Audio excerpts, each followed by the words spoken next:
सभी को नमस्कार। तो आज मैं बात करूँगा पोस्ट कार्ड्स के बारे में। तो मैंने जैसा कि आपको पहले भी बताया था कि मैं अपनी बुक्स को शिफ्ट कर रहा था, कॉमिक्स वगैरह को, तो उसकी नोवेल्टीज़ को भी शिफ्ट कर रहा था। मैं एक ऐसी जगह पे उनको रख रहा था कि उनको प्रॉपर पैक करके रख दूँ और फिर उनको 2-3 साल ना भी देखना पड़े तो ख़राब ना हो। तो उसी वे में कल मैंने आपको मैग्नेट स्टिकर्स का एक वीडियो दिया था, स्टाम्प स्टिकर्स का दिया था, मोबाइल स्टिकर्स का दिया था, जो डिफरेंट कॉमिक्स के साथ में, उनके कलेक्टेड एडिशंस के साथ फ्री आती हैं और उनको मैंने सॉर्ट करा था। तो आज मैंने एक और चीज़ को सॉर्ट करा, वो है पोस्ट कार्ड्स। तो उनको मैंने इस तरीके से रखना शुरू करा। ये जो बॉक्स था मेरा 10 बॉक्स जो मैंने दिखा रखे थे, उसमें मैंने इस तरीके से इनको प्लेस करना शुरू करा है। तो 2 लेयर्स में ये पूरे हो जाएंगे। और कौन कौन से पोस्ट कार्ड्स हैं, कुछ ज़्यादा कॉपीज़ में हैं, कुछ कम कॉपीज़ में हैं, कुछ सिंगल कॉपीज़ में, देख लेते हैं। तो सबसे पहले शुरुआत करते हैं पोस्ट कार्ड्स की। तो ये पोस्ट कार्ड्स जो हैं वो पहले कभी राज कॉमिक्स में आते होंगे, मैंने तो कभी इनको देखा नहीं था, क्योंकि मैंने जब कॉमिक्स लेना शुरू करा तब उनके साथ में नॉवेल्टीज़ नहीं आती थी। तो 2021 के जो रिप्रिंट्स थे उसमें पोस्ट कार्ड्स हमको राज कॉमिक्स भाई संजय गुप्ता जी की तरफ से भी देखने को मिले और राज कॉमिक्स भाई मनोज गुप्ता जी की तरफ से भी देखने को मिले। राज कॉमिक्स में मनोज गुप्ता जी के जो पोस्ट कार्ड्स होंगे वो ऐसे आइडेंटिफाई हो जाएंगे, यहाँ पे गोल ये मोहर लगी होगी। और संजय गुप्ता जी का जो होता है वो उनके पोस्ट कार्ड के पीछे होता है, यहाँ पे इसमें नहीं दिखा रखा। तो पीछे देखो, यहाँ पर लिखा होता है राज कॉमिक्स बाय संजय गुप्ता। तो ये हम देख लेते हैं कि कौन कौन वो सीरीज़ में। आई थिंक मेरा सारे होंगे, ऐसा कोई पोस्ट कार्ड होगा नहीं शायद जो मेरे पास ना हो, क्योंकि अब तो आने बंद हो गए। तो ये अच्छा भी रहता है कि एक लिमिटेड टाइम के लिए कोई नोवेल्टी आती है तो फिर वो ज़रूरत से ज़्यादा नहीं होती, मतलब जितनी ज़रूरत उतनी ही रहती है और आप उसको मैनेज कर सकते हो। क्योंकि शुरुआत में अच्छा लगता है और बाद में मैनेज करना काफ़ी मुश्किल काम हो जाता है, नोवेल्टीज़ को मैनेज करना। तो बात करते हैं पोस्ट कार्ड्स की। सबसे पहले यही अच्छा लगा है, इसको निकाल देता हूँ। महारावण एक सीरीज़ आई थी पेपर बैक, जो अभी भी आपको अवेलेबल दिख जाएगी, लेकिन जब वो उसका प्री ऑर्डर लगा था तो उस पर ये कुछ नोवेल्टीज़ हमको मिली थी। ये देखिए, भोकाल के कुछ हैं, भोकाल है, भोकाल एंड सलोनी, इसमें पोर्ट्रेट शेप में भी होंगे और इस तरीके के भी होंगे। फिर भोकाल का एक और है, रूपसी, इनके कैरेक्टर हैं भोकाल के कॉमिक से। सुगंधा, एक है भोकाल एंड तुरीन, ये कौन है, भोकाल और रूपसी, फिर भोकाल और अतिक्रूर। तो ये 9 पोस्ट कार्ड हैं और ये जो है हमको महारावण सीरीज़ के पेपर वे के साथ में प्री ऑर्डर के साथ फ्री मिले थे।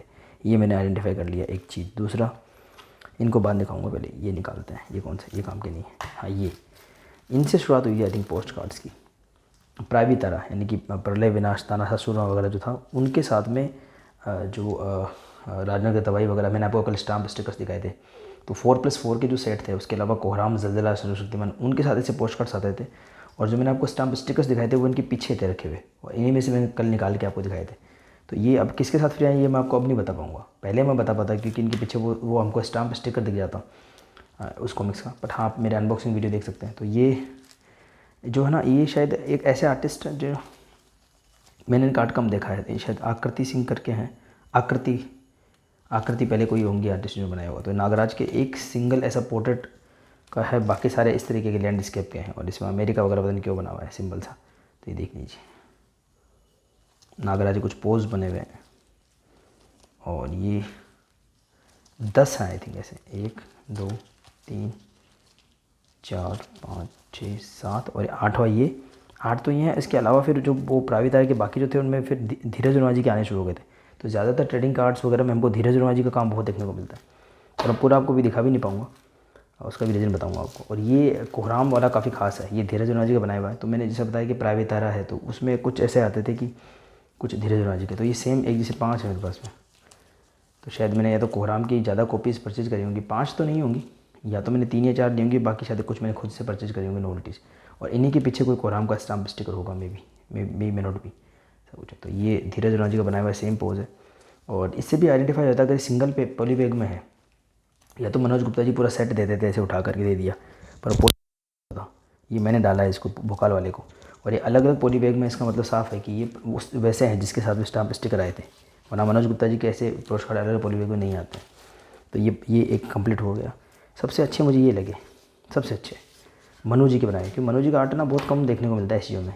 नोवेल्टीज़ में ज़्यादा धीरज उन्माद जी का आर्ट मिलता है। तो ये हैं कुछ 2 in 1 आए थे परमाणु के साथ में, इसमें जो मनु जी का आर्ट देखने को मिलता है। और हैरानी की बात है कि डोगा के पहले था नहीं, और जो है उसमें धीरज उन्माद जी का आर्ट है। जैसे ये देखिए डोगा के स्टिकर ये हैं, बट उसमें आपको मनु जी का आर्ट देखने को कम मिलता है। जो मनु जी मेरे फेवरेट हैं डोगा के मामले में।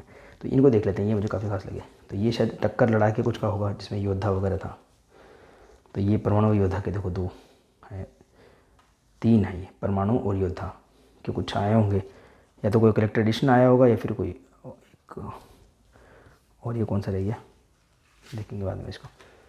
परमाणु और योद्धा के 4 हैं मनोज जी के बनाए हुए, और परमाणु और तिरंगा के 3 हैं जिसकी 2 कॉपीज़ हैं मेरे पास में। तो इनको मैं अपने किसी रफ काम के लिए यूज़ कर सकता हूँ, ये अच्छी बात है। परमाणु और तिरंगा वाले कितना अच्छा लग रहा है ये। तो 7 ये निकल के सामने आते हैं, परमाणु और योद्धा के 4, परमाणु और तिरंगा के 3, मनोज जी का आर्टवर्क है। ये देखिए परमाणु और तिरंगा की भी कोई कॉमिक्स आई थी, 2-in-1 आई थी काफ़ी, उनके साथ में आए होंगे। तो ये 7 हमारे सामने आते हैं, जिनमें से 4 की मल्टीपल कॉपीज़ मेरे पास में है, 3 की सॉरी, जो परमाणु तिरंगा के थे उनके मल्टीपल कॉपीज़ हैं मेरे पास। तो इसका एक सिंगल सेट पॉलीबैग मैं यही आइडेंटिफाई कर रहा था, जिसे इसका सिंगल सेट बना करके मैं एक फ़िक्स पॉलीबैग में रख दूँगा, और दूसरा जो सेट होगा उसको फिर मैं मेरा कुछ अगर मेरे को यूज़ करना है कुछ तो मैं यूज़ भी कर लूँगा उसको, तो एक पूरा सेट मेरा सेफ़ रहेगा। तो किसके साथ आए थे ये, वो उस चक्कर में ना सबसे ज़्यादा मिस अरेंजमेंट होता है। मतलब सबसे बढ़िया तरीका क्या होता है कि एक मैंने यही तरीका अपनाया और कोई तरीका था नहीं, कि एक कैरेक्टर को आप पकड़ लो, मान लो इसे मैंने पकड़ लिया नागराज है या ध्रुव है या भेड़िया है या डोगा है कुछ भी, और उस कैरेक्टर में फिर आप जो है एक फ़िक्स करके उसकी पॉलीबैग बना दो, अदरवाइज़ तो ये अरेंज हो ही नहीं पाएंगे। कि आए किस तरीके से वो बिल्कुल इम्पोर्टेंट नहीं है। नागराज की बात करते हैं तो नागराज के अपने मनोज गुप्ता जी वाले देख लिया, अब मैं आपको संजय गुप्ता जी वाले दिखाता हूँ। तो संजय गुप्ता जी में क्या हुआ कि इन्होंने अलग ट्रेंड पकड़ा। एक तो इन्होंने अनुपम सिन्हा जी का नागराज दिया, पहली बार ऐसा हुआ जो अनुपम सिन्हा जी वाला नागराज हमको मनोज गुप्ता जी ने नहीं दिया, अलग दिया, ज़्यादातर अनुपम सिन्हा जी को ही दे देते। तो अनुपम सिन्हा जी का नागराज जी 2 ट्रेडिंग कार्ड निकाले हैं संजय गुप्ता जी ने। इसके अलावा दिलीप चौबे जी का एक मेरे को अलग देखने को मिला नागराज, वो काफ़ी दिया उन्होंने। ये देखिए 1 2 3 4 5 और 6, ये 6 ट्रेडिंग कार्ड हैं। अब ये किसके साथ फ्री आए थे, ये अलग अलग कलेक्टर एडिशन के साथ में आए थे, जो है ना नागपर वादी पर इस टाइप के जो आते थे, या नागपरलय या नागपरलोक उनके साथ में आए होंगे। तो ये 6 ट्रेडिंग कार्ड हमारे सामने हैं दिलीप चौबे जी के, जिनमें से ये सब सिंगल कॉपी में, क्योंकि संजय गुप्ता की तरफ से कुछ डबल कॉपीज़ में देखिए इनके मैं पीछे रख दिया उसको। तो ये सिंगल कॉपी वाले 3 अलग हो गए, ये सिंगल कॉपी वाले हैं, ये डबल कॉपी में हैं, ठीक है। और इसकी तो बहुत सारी कॉपीज़ हैं। होता क्या है कि किसी कलेक्टर के साथ फ्री आए होंगे, साथ में जब हम इनकी दीपावली वगैरह पे परचेज करते थे तो किसी ऑर्डर के साथ में ऐसे दे दिया होगा। तो ये 4 हो गए, और सबसे ज़्यादा ये वाला मिला मुझे अनुपम सिन्हा जी वाला, जो अच्छा लगता है, खजाना टाइम का लग रहा है, ये काफ़ी है। देखो 1 2 3 4 5 है ये, इसको इसलिए मैंने एक को ही पूरे इस पॉलीबैग में रखा है। चलो मैं खुद बाद में रख लूँगा इसको। संजय गुप्ता जी के जो कार्ड्स हैं और मनोज गुप्ता जी के जो कार्ड्स हैं, उनमें बेसिक डिफरेंस आपको ये देखने को मिलेगा कि संजय गुप्ता जी के वेल लेमिनेटेड होंगे, मनोज गुप्ता जी के मैट फिनिश में होंगे, कुछ लेमिनेशन ऊपर नहीं होगा। और दूसरा, संजय गुप्ता जी के सारे ही कार्ड्स में देखे हमेशा एक पॉलीबैग में रहेंगे। मतलब मैंने ये नोट करा, मैंने कल भी बताया था कि संजय गुप्ता जी का एक कार्ड भी है या कोई स्टिकर भी तो अलग सिंगल इंडिविजुअल पॉलीबैग उसमें होता है। ये एक बात है। ये एक और था, ये शायद रह गया दिखाना। तो ये दिलीप चौबे जी के थे, एक सिंगल वाले, फिर दिखाया था 1 2 3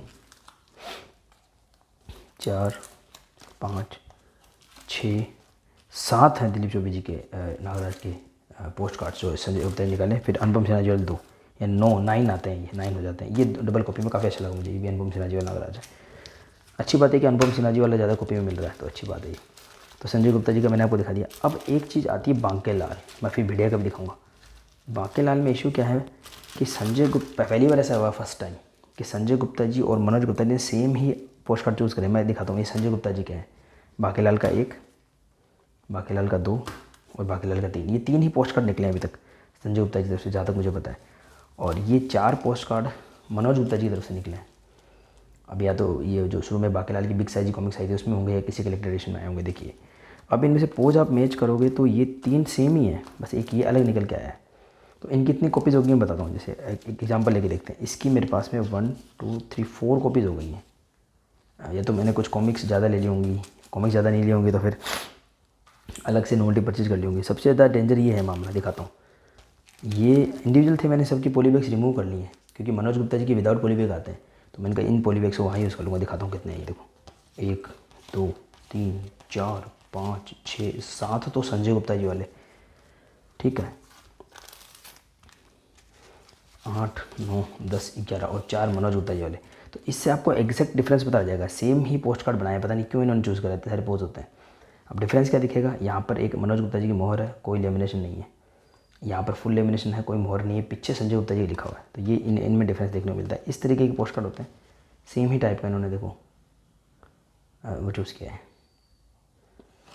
तो ये ऐसा बता रहा हूँ कि पता नहीं क्यों एक, इसलिए ये इसको सॉर्ट करने में ज़्यादा मुझे टाइम लगा नहीं, क्योंकि Sanjay Gupta ji, Manoj Gupta ji same post choose करी, तो बाकीलाल का कुछ है ही नहीं कलेक्शन में। तो बाकीलाल की 4 ही पोस्ट कार्ड है। लेकिन हाँ, कहाँ पर तो मैं 9 मतलब भोकाल का पूरा एक सेट का एक अलग पॉली बैग बना रहा हूँ, और कहाँ मुझे बाकीलाल के सिर्फ एक ट्रेडिंग कार्ड के लिए पूरा बनाना पड़ता है। तो इनको रफली आराम से यूज़ किया जा सकता है, और पोस्ट कार्ड भी किया जा सकता है, करना होता है भाई कि स्टाम्प लगा करके जो भी उनका फिक्स होता है, 1-2 रुपये 5 रुपये जो भी होता है, आप पोस्ट भी कर सकते हो। तो ये बाकीलाल का तो मैंने आपको दिखा दिया जल्दी से। तो ये था, इसको रख देता हूँ, फिर मिक्स हो जाएगा सारा। तो बाकीलाल के टोटल संजय गुप्ता जी ने 3 पोस्ट कार्ड निकाले हैं, और मनोज जी ने 4, और घुमा फिरा के पोज 4 ही होते हैं, मतलब 4 ही हैं टोटल। पर हाँ, मैं मनोज जी वाला पता नहीं क्यों मेरे को ज़्यादा बेटर लगते हैं कलरिंग वगैरह के मामले में। अगर आप देखोगे पोस्ट कार्ड्स के मामले में मनोज जी वाला मुझे अच्छा लगा। ये मनोज जी वाला है, आप इस मोड से बचा सकते हो। ये संजय गुप्ता जी वाला है, आप कोई से भी कंपेयर कर सकते हो। ये कंपेयर करना हो देख लीजिए आप, मनोज जी का गोल मोर वाला दिख जाएगा आपको। ये संजय गुप्ता जी, संजय गुप्ता जी थोड़ा सा डार्क वो ऐसा रखते ही हैं, मतलब अगर मनोज जी ने डार्क रखा है तो वो लाइट कर देते हैं, मनोज जी लाइट रखा तो वो डार्क कर देते हैं। तो ये बाकीलाल के तो कोई दिखाने लायक कुछ थे नहीं, ऐसे दिखा दिया। ये हो गए, आई थिंक ये पोस्ट कार्ड कंप्लीट हो चुके हैं। अब इसमें और भी बहुत सारे थे, जैसे वो ऐसे पोस्ट कार्ड्स भी थे जैसे नागराज, ध्रुव वगैरह के जो उनके कपल्स दिखा रखे थे, वो मुझे दिखाने लायक कुछ ज़्यादा अच्छे ठीक लगे नहीं। फिर भी मैं आपको थोड़ा सा आपको दिखा सकता हूँ, ज़्यादा तो नहीं, थोड़ा दिखा सकता हूँ। जैसे कि ये देखिए डोगा वाले हैं, तो ये डोगा का एक सिंबल है, धीरज ओना जी के बनाए सारे। और ये मोनिका वगैरह है, तो सूरज होता है डोगा नॉर्मल लाइफ में, तो वो नॉर्मल पोज दिखा रखे हैं, बाहर घूम रहे हैं कहीं पे, ऐसे ये ऐसे बना रखे हैं। तो ये कुछ ज़्यादा खास मुझे लगे नहीं थे। तो ऐसे नागराज के भी हैं बहुत सारे, बहुत हैं नागराज के, आई थिंक 10-20 हैं। ध्रुव के बहुत सारे थे, पड़े हैं वो। और ये तो मैंने दिखाई दिया आपको। भेड़िया के भी सेम वैसे ही मिलेंगे आपको, कुछ खास नहीं मिलेंगे। बस ये दो लोगों मुझे अच्छे लगे। ये जो लोगो आया था भेड़िया का, ये काफ़ी अच्छा लगा। बाकी इसके अलावा तो इस तरीके के हैं भेड़िया और जैनो जो जंगल में बैठे रहते हैं ऐसे ही, वो इस टाइप के हैं। मतलब नागा ध्रुव के बहुत सारे हैं। तो ये 10 हैं टोटल, मैंने काउंट करे थे 10 हैं ऐसे। पर एक साथ एक सेट में नहीं आए होंगे ज़रूर, कुछ मैं हूँ भेड़िया के कलेक्टेड एडिशन में आ गए होंगे, कुछ पेपर बैग के सेट में आ गए होंगे, कुछ जो है किसी और चीज़ में आ गए होंगे, ऐसे करते करते। पर मैंने इनको इस तरीके से सॉर्ट कर लिया बिल्कुल क्लियर कि भाई नागराज के अलग, ध्रुव के अलग, और डोगा वगैरह के अलग, और उनको फिर मैंने जो है इसमें इस तरीके से रख दिया है। तो नागराज ध्रुव के जो अलग वाले थे, इसमें कुछ मल्टीपल कॉपीज़ दिख रहे होंगे। इसमें मैंने भोकाल का एक पोज आगे रख दिया, तो पता लग जाएगा कि भाई कौन से कितने मल्टीपल कॉपीज़ में है। उसमें होता है कि कोई सिंगल सेट है तो उसको वेस्ट ना किया जाए, और ज़रूर से ज़्यादा कॉपीज़ में तो उनको आप रफ यूज़ भी कर सकते हो। ये देखिए नागराज ध्रुव के जो इस तरीके के थे, वो भी मैंने अलग कर रखे सारे। तो ये था मेरा पोस्ट कार्ड का कलेक्शन, और इसके साथ में आई थिंक मेरा पोस्ट कार्ड का सॉर्ट हो गया सारा कुछ मामला। आगे कुछ और मैं नोल्टी सॉर्ट करूँगा तो आपसे वीडियो जरूर शेयर करूँगा। अंत तक बने रहिए, सभी का धन्यवाद। मिलते हैं किसी और वीडियो में।